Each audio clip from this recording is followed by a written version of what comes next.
네, 여러분 안녕하십니까? 국민의힘 외교안보 특별위원회 위원장 박진입니다.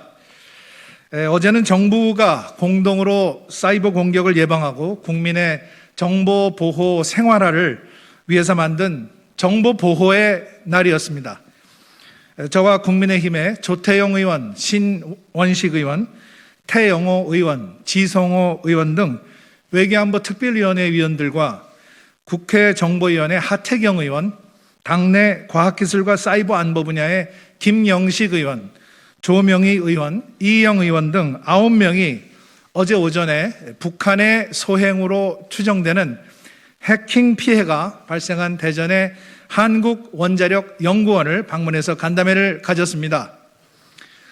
저희가 방문한 한국원자력연구원은 원자로 연구시설, 핵연료시설, 방사선 연구시설 등을 보유한 국가 첨단 연구단지로서 가급 국가보안시설입니다.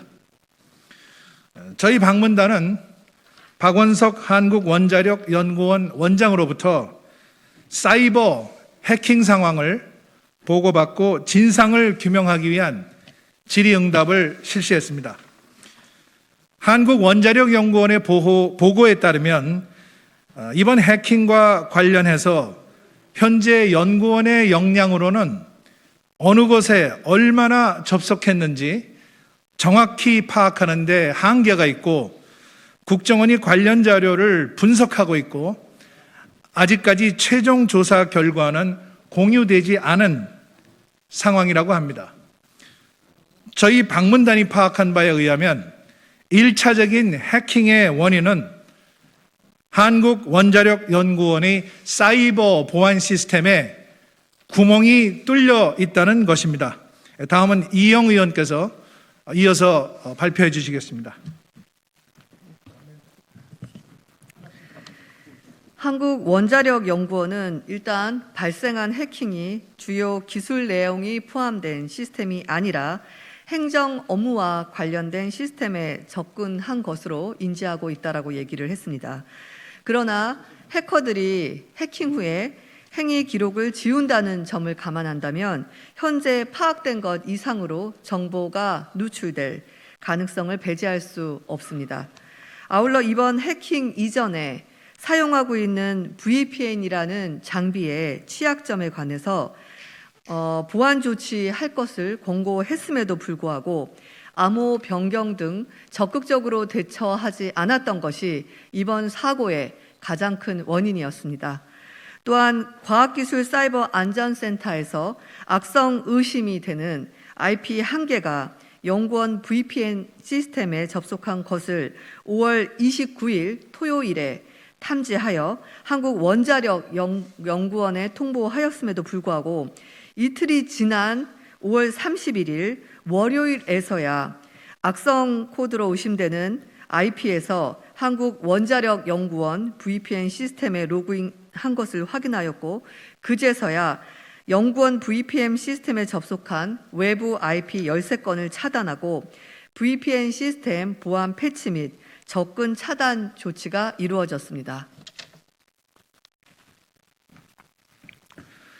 국민의힘 방문단은 사이버 침해를 파악했음에도 불구하고 뒤늦게 대응 조치가 이루어진 것에 대해 문제를 제기했고 상시 대응 체제를 갖추지 못한 근무 형태와 관련성은 없지만 점검할 필요성을 제기하였습니다. 한국원자력연구원의 답변에 따르면 해킹 사건이 발생했음에도 불구하고 연구원들은 아직도 재택근무를 실시하고 있고 외부에서 인증을 거치면 내부망으로 접속할 수 있는 시스템을 유지하고 있다고 합니다. 이 부분에 대해서도 재발 방지를 위한 대책이 시급하다고 판단됩니다. 국책연구원이라는 기관 특성상 창의적인 발상과 연구활동을 위한 근무 시간의 자유, 출퇴근의 자유가 보장되는 것과 아울러 코로나19 상황이라는 것을 감안하더라도 이번처럼 특수한 상황이 발생하였음에도 불구하고 근무 형태에 대한 아무런 조치가 이루어지지 않는다는 점은 제2, 제3의 해킹을 속수무책으로 기다리고 있다는 것과 다름없다고 생각합니다. 더 놀라운 것은 사건 발생 한 달 반이 넘는 동안 아직도 누가 언제 어떻게 어떤 비밀 자료를 빼갔는지 명확히 규명이 되지 않고 있다는 사실입니다.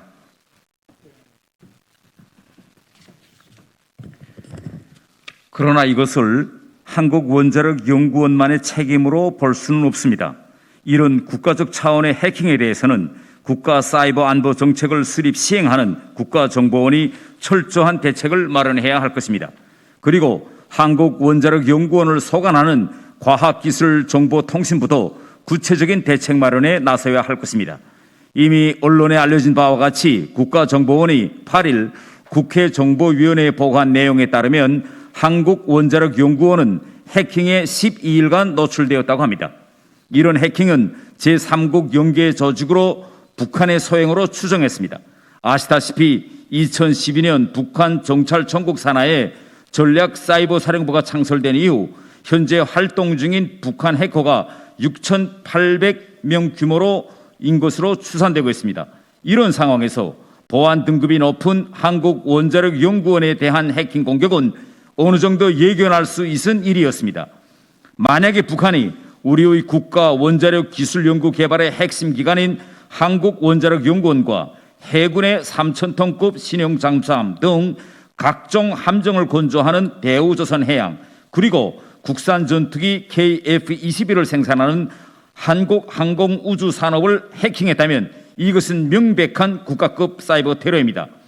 최근 글로벌 기술 패권 경쟁이 심화됨에 따라 기술과 정보에 대한 가치는 더욱 높아지고 있으며 정부와 기업의 핵심 정보는 물론 전문 기술인들의 개인정보까지 국가적 정보 보안의 총 책임은 정부가 져야 하며 이를 위한 척을통 같은 사이버 방어 시스템 구축이 시급합니다.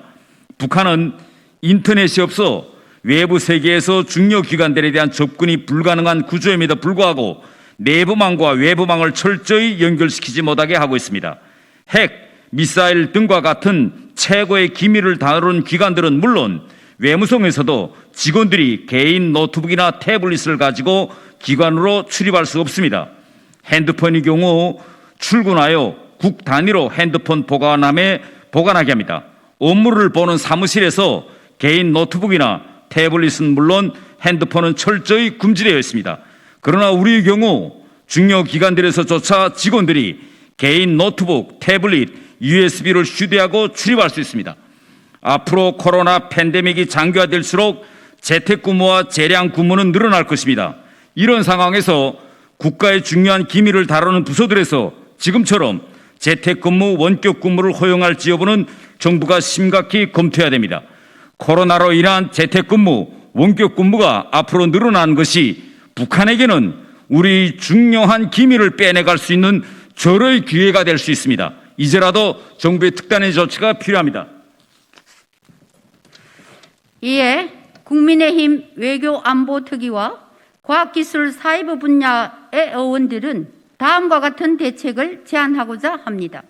첫째, 한국원자력연구원을 비롯한 국가 핵심 연구시설에 대한 북한의 해킹 실태 파악 및 재발 방지 대책에 대한 청문회를 여야 합의로 비공개로 개최할 것을 제안합니다. 둘째, 국가정보보안 인력 양성과 근로 환경 개선을 위한 국가적 시스템 구축을 위한 특별 예산을 확보하여 일선 정보보안 실무자들이 최적의 환경에서 최상의 정보보안과 해킹 방지 역량을 발휘할 수 있도록 하겠습니다. 셋째, 저희 국민의힘 조태영 의원이 지난해 6월 30일 1호 법안으로 대표 발의한 사이버 안보 기본 법안을 최대한 빠른 시일 내에 국회에서 통과될 수 있도록 정부와 여당에 촉구하는 바입니다.